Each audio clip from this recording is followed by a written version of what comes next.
I've been thinking a lot about what we were talking about regarding my overdoing it when I visit my daughter. I pondered the why of it all last week. I think it has to do with my issue, as my issues with being a mother, my insecurities. I mean, there are aspects of me trying to be superwoman. What does the word superwoman mean to you? It means I can do more, hold more projects together, handle more than anyone else. I can also see how this connects to me as a child. It was my attempt to get noticed and appreciated. I never felt appreciated or cared for, so I learned early on to help my mother out. As the oldest, I took on the running of the whole household, tried to manage the chaos and take care of my younger siblings. But as a child, I never felt confident enough. So you remember having that feeling? Things kept going wrong. My parents never fixed anything. We never had enough food in the house, or the food had gone bad in the refrigerator, and we were expected to eat it anyway, and if we complained, we were told we weren't grateful. It was a crazy house. All I wanted to do was get out. Then, as an adult, when I finally did get out, I realized I could gain more mastery of the world. I worked really hard, and I got a lot of attention. People were impressed by how much I could pull off. It was a short-term high, like a drug that made me feel on top of the world, free. I could say to myself, okay, aren't I great?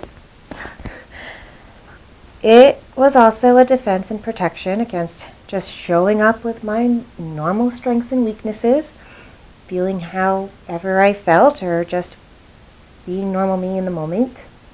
Because being in the moment is risky. More vulnerable. I'd be more open to criticism. So you carry an internal expectation that others out there will criticize you? Yeah, and they won't want me. So the only way people will want you is if you're proving yourself somehow. Yeah. Yeah, I think it goes back to childhood.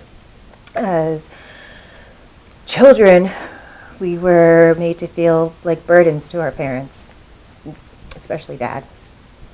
How did you know you were a burden to your father? His constant frustration with us. You broke that!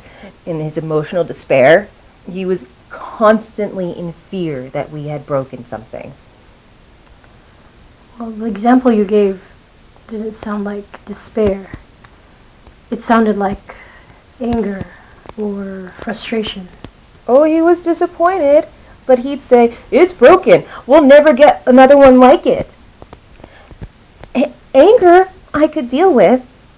Anger was easier than dealing with the guilt he made us feel. And that goes to a huge paradigm for me. Being trapped in a no-win situation. What do you mean? We were constantly being set up as kids. The toilets didn't work. The electricity didn't work. Things were broken that we didn't break. But we were constantly being blamed. Why'd you break the lamp? But the lamp had been broken for years. There was some wiring problem. It was like that with everything. It was a home filled with fear. Layers of fear. The fear was always there. We were always waiting for something to happen, to be blamed for something. I remember this one time when my father was driving us to school, and the muffler on our car was broken. He hadn't gotten it fixed for months. But when we were coming up to the school and about to go past the crossing guard, he would say to us, stop making so much noise. Do you want to be the reason Dad goes to jail? My life story was being trapped with the constant fear of being trapped. Some big authority figure would trap me. So your efforts of becoming Superwoman was your way of getting out of the trap. And stay out of it. stay out of the way of controlling and trapping men. Strong women don't scare me. Weak women scare me. I guess it's because they remind me of my mother. But what I can't understand is why I keep being drawn to strong, controlling men. Maybe I'm drawn to sadomasochistic relationships? Is there something really wrong with me? What made you call yourself masochistic?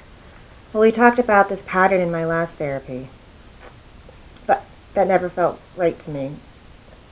I don't think I'm masochistic. I hate the feeling of being trapped. Well, yes, nobody really likes to feel pain or to suffer. But I don't think it's fair to blame yourself for being mistreated by others. I mean, that sounds too much like what your father did to you, trying to make you feel guilty to avoid looking at his own behavior. Thank you. Thank you. Nobody ever saw this part of my father. He always presented a reasonable front. Self-sacrificing father with a mentally ill wife and 5 children. I think he stayed up at night trying to trap us in situations where we had to suffer and live in fear.